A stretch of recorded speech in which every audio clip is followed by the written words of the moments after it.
So how did you vote on Monday and why? I, with regret, voted that I didn't have confidence in Boris. I made my position clear way back in January that I thought his position had become untenable. I don't think anything has happened since then to change that view, probably the reverse. So without making a fuss about it, without giving lots of interviews and writing articles about it, I said to my constituents who asked that I would vote that I had no confidence, with regret. The vote happened, the vote went the other way. We accept that vote and move on. It's interesting. As you say, you haven't done much media around it. You made your position clear. You say you want to move on. Does that mean you're ready to just draw a line under it? You want Boris Johnson to lead the party into the next election? Well, the problem is, I don't think this is going to end it.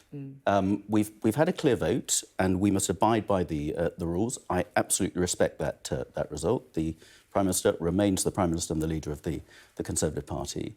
But that's not ended it. This has gone on for over 6 months. I can't think of any other problem that has overhung a Prime Minister or a government minister. And you're talking about the Partygate, effectively. The whole Partygate. I mean, this started way before Christmas, if you remember. We've still got the Privileges Committee report to come out at some stage. We've still got the report into the whole handling of COVID. And, various other things are still going to come out over the next few weeks. What's going to happen with Keir Starmer? If Keir Starmer were to be given a fixed penalty notice, it makes the Prime Minister's position look a bit doubtful as well. So I fear this isn't going to draw a line under it. So I think the Prime Minister's got a big job of work to show that he's back at the helm. He needs to absolutely rally around the party and build a unified party, have some changes in the Cabinet, rather fewer people saying, yes, of course, Boris, and a few more saying, are you nuts, Prime Minister, would be helpful. If he can do that, he might just start to win back the confidence, but there's a big question mark over that. So you'd like to see a reshuffle, effectively with people who are prepared to stand up to him a bit more? I think we need to have a Cabinet, as we've had before. If you go back to Mrs Thatcher's time, she didn't surround herself with yes men and women, well, hardly any women. It was people that she fundamentally disagreed with, but would take them on.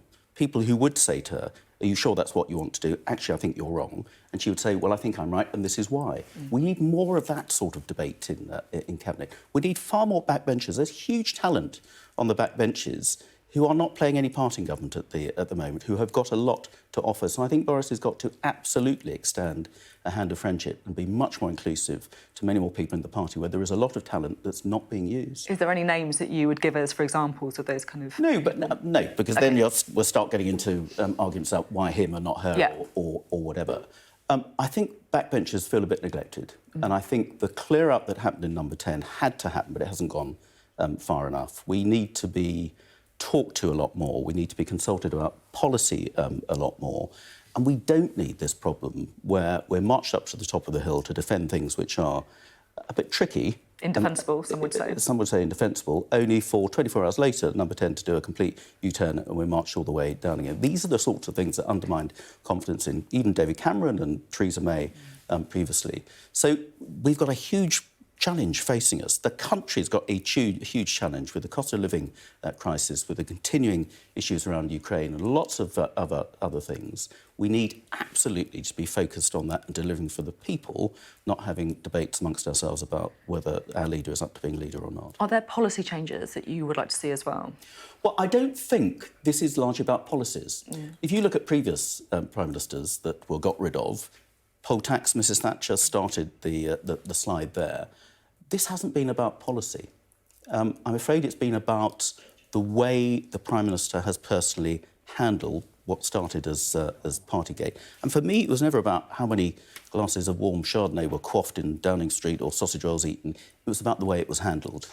And that then became the issue rather than the so-called parties themselves. And by the way it was handled, do you mean lack of contrition or not really accepting blame? Well, I think a lack of contrition. And I think, as one of your panellists actually said earlier, if he at the beginning had actually owned it and said, actually, I think we might have committed some offences here. Actually, I didn't realise, but in retrospect, I think we shouldn't have done it this way. And so we need to investigate if we've actually committed any crimes at all, and absolutely owned it from the start. I think if he put his hands up, rather than trying to say, no, nothing went wrong, there are no parties. Oh, there were parties, but they were all within the rules. And, oh, but I wasn't at any of these parties. but then actually I might have been in a party. And the credibility just drifted. That was the problem. So getting back that confidence of people that his integrity is intact and that he's capable of carrying on with his job is going to be a big challenge. But people want to see a Prime Minister and a government getting on with the job of the challenges facing everybody in their everyday lives, which are considerable. I just wonder what you make of the Prime Minister's reaction to the confidence vote. He's described it as a very good result and decisive victory. Do you think he gets it? Well, he clearly wasn't. I mean, the margin was much tighter than most people had expected, and certainly he had wanted. And again, I think he needs to own that. I think he needs to say, look, OK, we have got a problem, which is why I think he needs to bring people inside the tent who have opposed him in some cases, candidates who stood against him, who frankly should have been in the cabinet right from the start, to try and get unity together again and to get those people firing on all cylinders at the jobs that all those cabinet ministers need to be doing in a government that's delivering for the people. I'm quite intrigued as to whether or not some of the rebels are likely to have another go. According to the current rules of the 1922 committee, the Prime Minister now can't be challenged for a year. But of course, those rules can be changed. Is that an active discussion? No, and I think what's different about this, there's a really interesting piece in the Times by William Hague yesterday about when there are plots to get rid of leaders. This wasn't an organised one where there was a clear alternative contender. This was quite a few people who were a bit discontented, you know, like me and others, thinking, actually, we've got to do better than this. There wasn't sort of some organised campaign. I think the few people who like to claim that they were running organised campaign, it didn't actually happen like that. The rules are the rules. We've had a result. Under the rules, that result stands. It doesn't look good if within days of that result you try to start changing the rules. So I'm not really interested in that. If the Prime Minister absolutely realises that his position continues to be untenable, as some people have said, and I said back in January, then it's for him to make the decision to resign until there could possibly be a challenge a year out. We're getting closer to an election.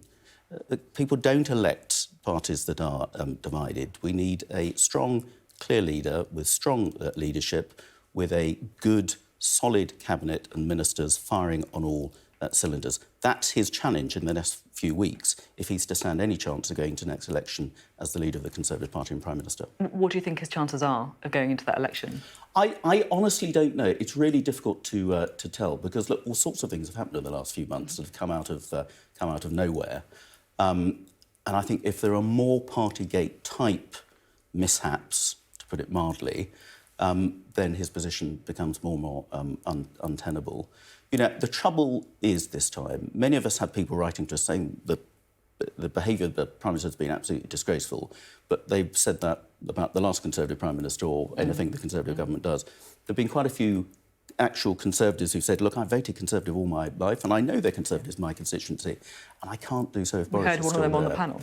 Absolutely. So he's got to be able to win those people back to stand a fighting chance of being a successful leader to win the next election for us. And the jury's out on that. But he is the leader. We've re-elected him as the leader. We need to get on with the job of him as Prime Minister and a government that's doing stuff that's outside of Westminster, not looking in on ourselves.